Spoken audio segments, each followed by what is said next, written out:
mi è stata insegnata, come credo a voi, sin da bambina, e quindi l'importanza del lavoro, l'amore per il lavoro e anche il fatto che il lavoro si fa, si prende quello che c'è e intanto si combatte per il lavoro giusto, che magari arriverà, intanto magari se ne fanno due. E ecco, c'è qualcuno che ha davvero lavorato tanto in questo Veneto da tanti anni, e dicono anche i sondaggi, ma non servono quelli, il presidente di regione più amato d'Italia. E allora chiedo di salire con me sul palco al nostro governatore Luca Zaia.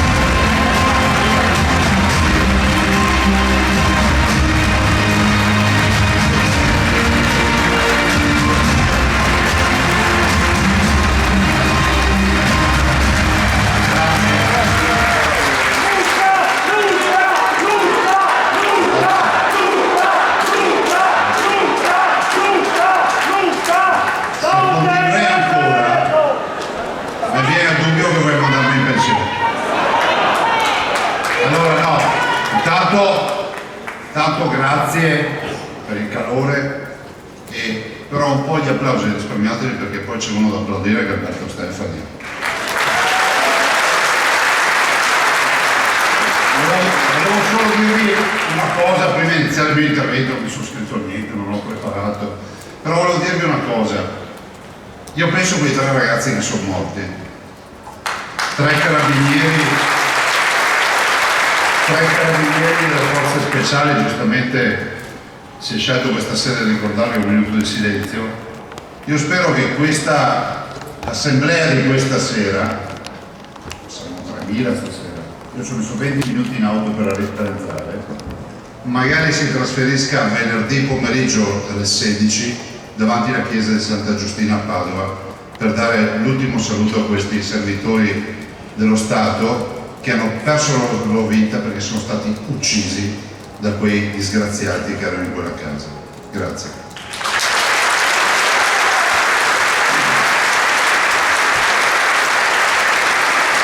Io potrei anche liquidarla velocemente con la situazione, potrei dire grazie, è stato bello, però un po' di applausi me li chiedo. Intanto ne chiedo uno, perché io sono sempre sotto i riflettori, stasera fra l'altro che è tanta luce, sono sempre sotto i riflettori. Però fate un applauso alla mia squadra, alzatevi in piedi, consiglieri, assessori.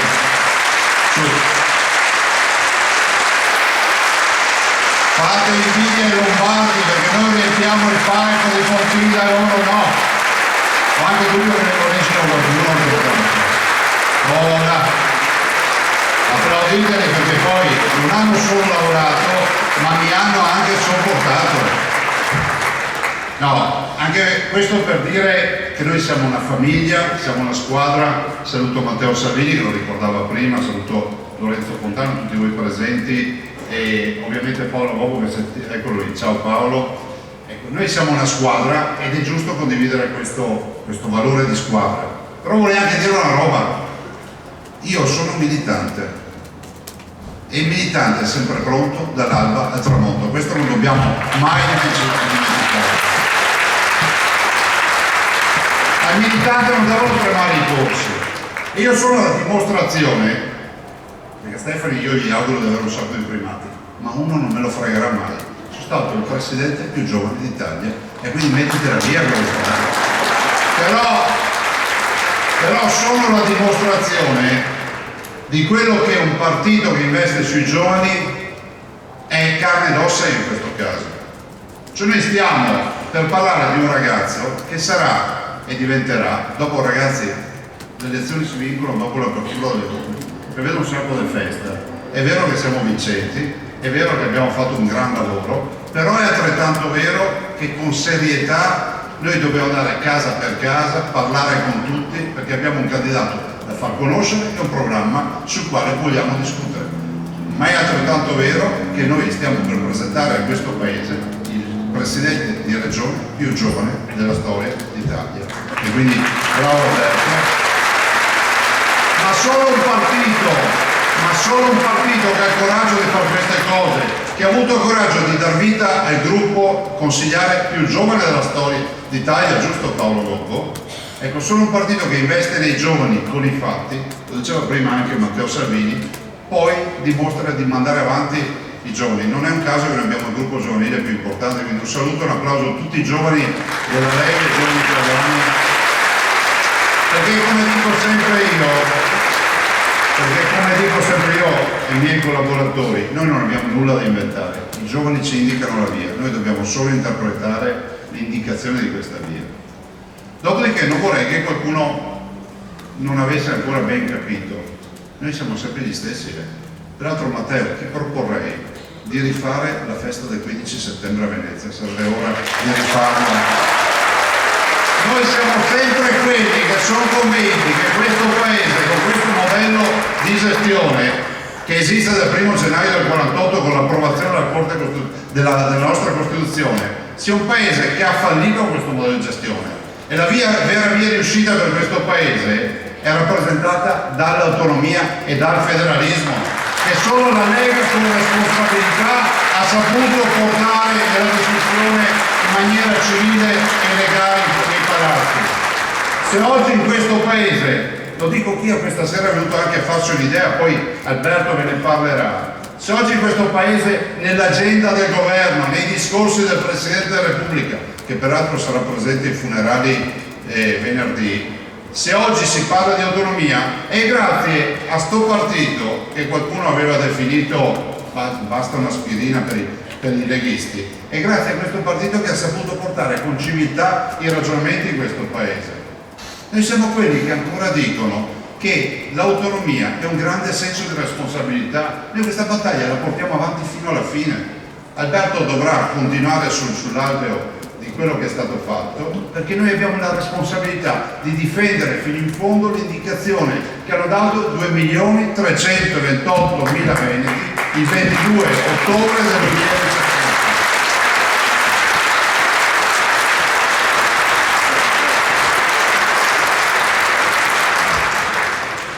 Noi siamo quelli di Roma ladrona, però abbiamo anche coscienza del fatto che questo Paese è un Paese unito, abbiamo anche coscienza del fatto che è immorale che ci siano cittadini che debbono fare le valigie per andare a curarsi fuori regione in questo Paese, è immorale che ci siano bimbi che in base a dove nascono avranno un futuro diverso in questo Paese. Noi queste questioni le poniamo e allora poniamo una questione di dire che se c'è tutta questa disuguaglianza, questa disparità, questa differenza di opportunità in questo Paese, a chi la dobbiamo? La dobbiamo a un modello che non ha funzionato, non è colpa dell'autonomia come qualcuno lo vuol dire, ma siamo anche convinti che se esiste una questione meridionale che è impellente deve essere risolta, perché ripeto, a me non sembra normale che uno mi risponda, guardate stamattina ho trovato fuori dall'ospedale di Treviso, andando a inaugurare, Alberto fra l'altro ti assieme un sacco di inaugurazioni, e andando a inaugurare una macchina eccezionale, ce ne sono solo 4 in Italia, 200 al mondo, e evito di stare qui a raccontarvi la storia di questa macchina, ho trovato 2 anziani seduti su una panchina all'ingresso all'ospedale e passando il signore, poco più di 70 anni, mi dice viva la Sicilia. Io mi sono fermato, una bella isola, e poi mi sono fermato a parlare e con la lacrima agli occhi questo signore con la sua signora a fianco mi ha detto guardi, io ho nostalgia della mia isola. Io gli faccio ma perché? Perché da 2 anni che ho dovuto affittarmi un appartamento qui a Treviso per poter curare mia moglie e ho nostalgia di tornare a casa, ma lì sarebbe già morta. Io penso che non sia civile questo, penso che sia immorale ed è giusto che tutti i cittadini abbiano questa opportunità. Per cui questa questione meridionale deve essere risolta, ma è altrettanto vero che noi abbiamo l'obbligo di porne anche un'altra, che è quella settentrionale, perché questo Paese è tirato avanti dalle risorse e dal lavoro e dalle tasse che pagano molte regioni che noi conosciamo, ed è innegabile che alcune distanze devono essere raccolte.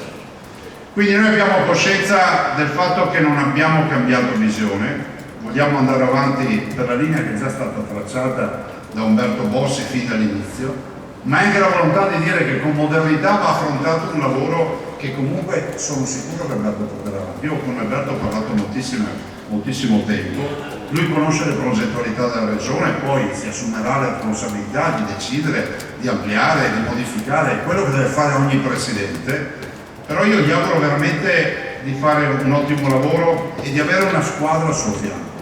E la squadra non è solo rappresentata dai consiglieri, dagli assessori, ma anche da tutti noi che dobbiamo far sentire il calore al nuovo Presidente di Regione, perché guardate, ci sono dei momenti di gioia, ma ci sono anche tanti momenti di dolore.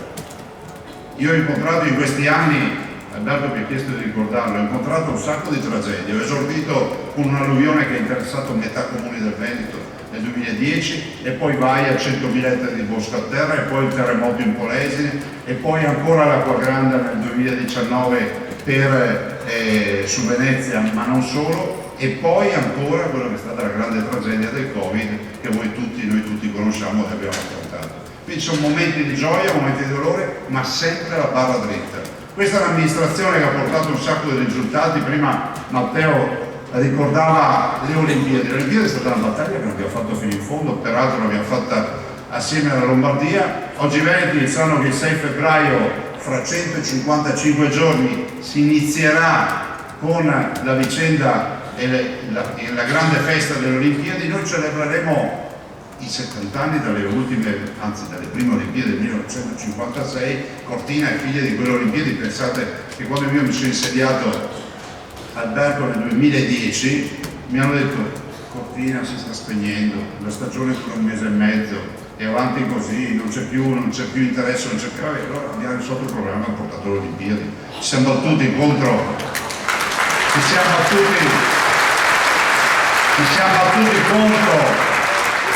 contro 7 stati e alla fine le hanno date a noi queste Olimpiadi.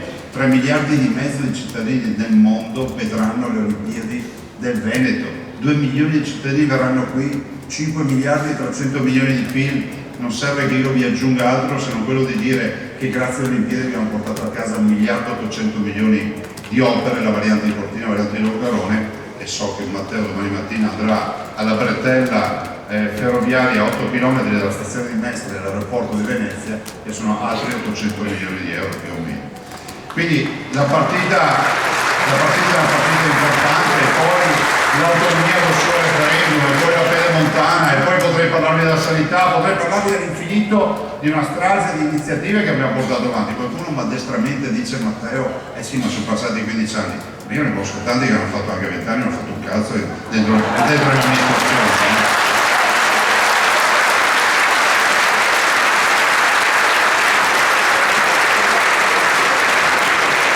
E quindi con molta obiettività vi dico che è stata una bella avventura. So che lascio in buone mani l'amministrazione, perché questo è quello che più mi sta a cuore, no? Un amministratore puro, perché io sono sempre stato, io ho fatto 2 mandati di provincia, ho fatto il vicepresidente di regione, sono stato al ministero come ministro, come voi sapete, e ancora questa esperienza. Cioè un amministratore puro, quale io sono stato, pensa sempre al futuro dell'amministrazione. Non bisogna vivere di feticismo e pensare che tutte le cose su cui restano all'infinito. Tutte le cose hanno un inizio e una fine, però è una cosa importante: i protagonisti di tutta questa avventura non sono i politici, non sono gli amministratori, ma sono i cittadini. Questo bisogna sempre ricordarsi.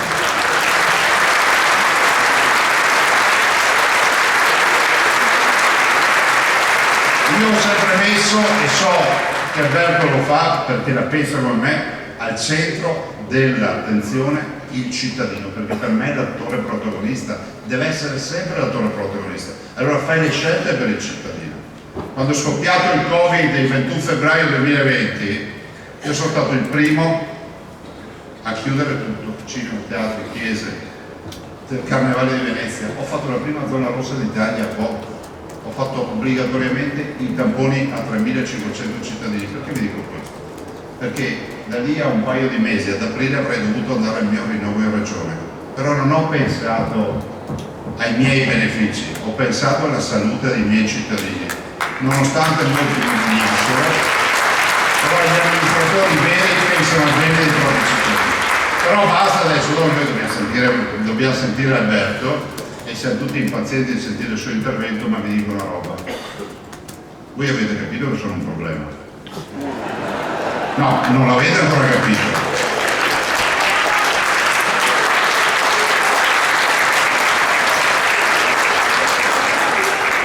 Adesso, pensatemi una roba, a me non sembra normale. Prima ti dicono che non puoi più farti eleggere, quasi l'80% di gente che dovrebbe eleggere.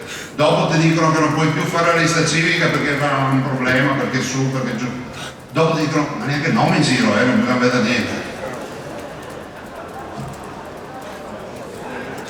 Cioè, qualcuno ha detto.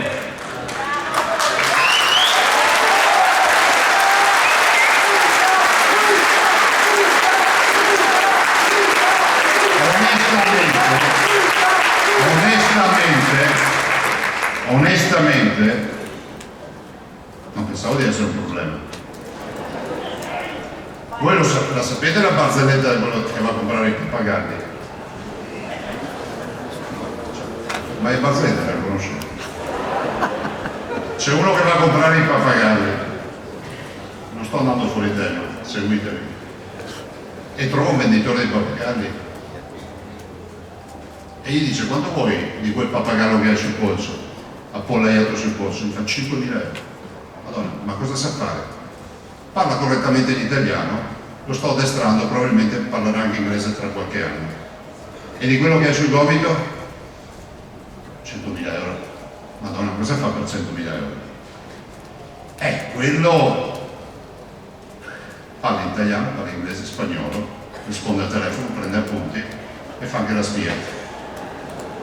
Vedo che mi interessa la storia della spia. Alla fine gli fa: ma quanto vuoi di quello sulla spalla? 1.000.000 di euro.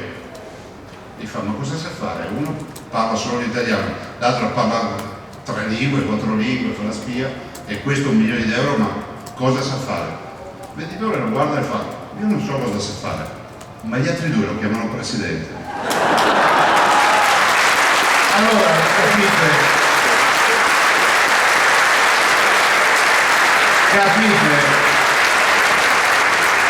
che il presidente non si rompe le palle.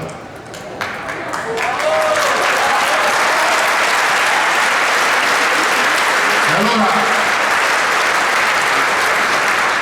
io posso capire tutto, ma non capisco in democrazia che si mettano veti su una persona che comunque ha governato e i cittadini hanno sempre sostenuto questa amministrazione.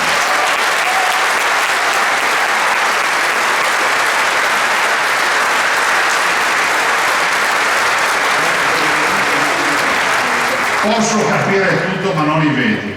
E quindi ho detto: beh, se sono un problema, cercherò di diventare un problema reale.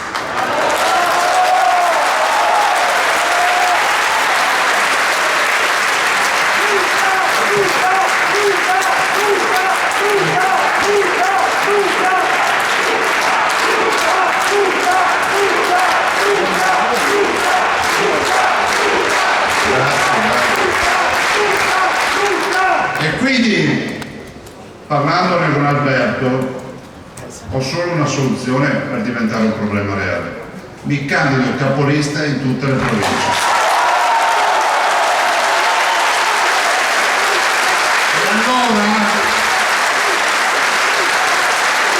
E allora,